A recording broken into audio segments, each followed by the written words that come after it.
तर नमस्कार. आपण काजळे गावामध्ये आहोत, जे पडसाळ्याच्या खाली घाटात सुरुवातीला गाव लागते ते.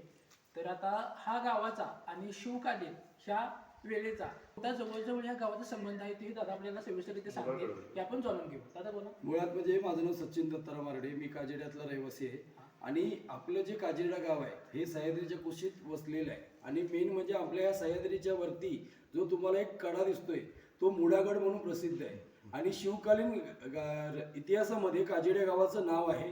जेव्हा कान्होजी आंग्रेचा इतिहास होता शाहू महाराजांच्या टायमाला, तेव्हा इथून घोडे किंवा तोफा इथून वरती गेलेले आहेत. आणि इथून काही अंतरावरती 5 मिनिटावरती घोडे तलाव म्हणून पण आहे. ते तळं अजून एक जागा तशी आहे की तुम्हाला बघण्यात सुद्धा येईल. परंतु इथे येणाऱ्या सर्व अडचणी या साईडला करून शिवकालीन गाव म्हटल्यानंतर लोकांचा शिवाजी महाराजांचा इतिहास आहे आणि तो इतिहास आम्ही कुठेतरी टिकावा म्हणून आम्ही गाव प्रयत्न करतोय. परंतु काही लोकांच्या नजरेत हा गाव कसा मिटवायचा हे बघतात. कारण हे जे प्रकल्पाचं आणलंय, धरणाचा प्रकल्प आहे, तो प्रकल्पाची गरज नाहीये. परंतु असा जर इतिहास महाराजांचे काही काही गड असतील, काही किल्ले असतील, काही गावातलं इतिहास असेल, हा जर असा मिटवायचा असेल तर याच्याकडे कृपया करून लक्ष द्यावा. धन्यवाद.